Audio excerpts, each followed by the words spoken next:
So the last thing I really want to talk about in this segment of videos is how do you actually earn mastery for a topic? Well, if you've been tagging along, there's different ways of doing it. You can get 150 mastery points through the mastery system and then complete the reflection.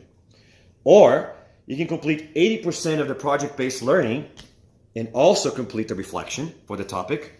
Or you can complete all of the modeling tasks, which involve going through the entire modeling process and then also passing each quiz and test in it.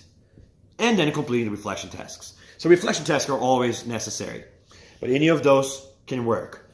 You also, if the final comes and you don't have mastery for a topic yet, but you do well on the final and earn 70% correct on any question that's related to that topic, all right, then you also received a grade for the final.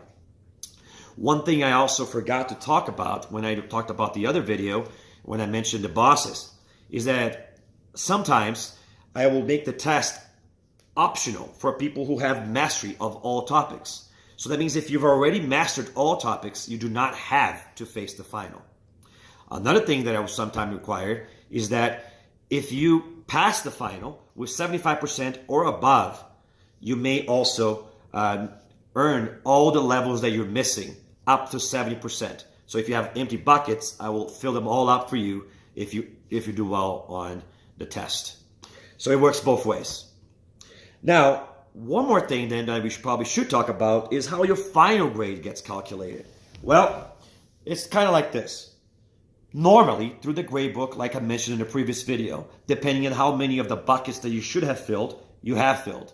So if I required, by the end of the year, 30 levels and you have 20, you're only about 60% worth of your grade. It's not going to be too good, right? Now, of course, these buckets come not just from actual game levels, but from villains and bosses and everything else. Or you can also do it through topic mastery. Sorry, it got a little bit erased down here. I thought I was ready for this, but it's okay. So if 81% of the topics of the year were mastered by you, no matter what happens, even if you bomb the final, you're guaranteed an A in the class. If you pass 65% or 54% of the topics, you're guaranteed a B in the class. If you mastered 49% of the topics, you're guaranteed a C in the class. If you pass 36% of topics, you're guaranteed a D in the class. Now, that means you have to earn the mastery for each of these. So in the gradebook, you'll also see a category which does not factor for your grade. They're like literally there, but they have a weight of 0. So they're just there to track your mastery of the topics. So every topic that we go through, I add another one of these assignments. And they're just there for you to know that you have, got them or not. So if you see 8 assignments there and 6 of them are mastered, you figure out, oh, I've done 6 out of 8. That's that much percent. That means I have this grade guaranteed no matter what happens in the final. So that's kind of cool. And don't forget, if you master all of them, you also excused altogether from the final. You basically get that grade does not factor into your final grade. You don't get a free grade. It just doesn't factor into your final grade, so you don't have to take it unless you want to try to raise your grade or something.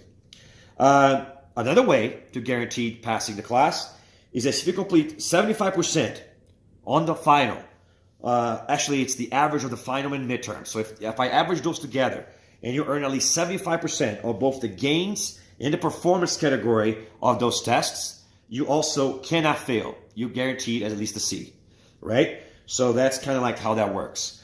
Now, these last two options of passing through mastery or passing through the test can only be used for students who have good attendance, right? That means less than 3% tardiness and better than, I believe is 90% attendance. Check your syllabus, depends on the class.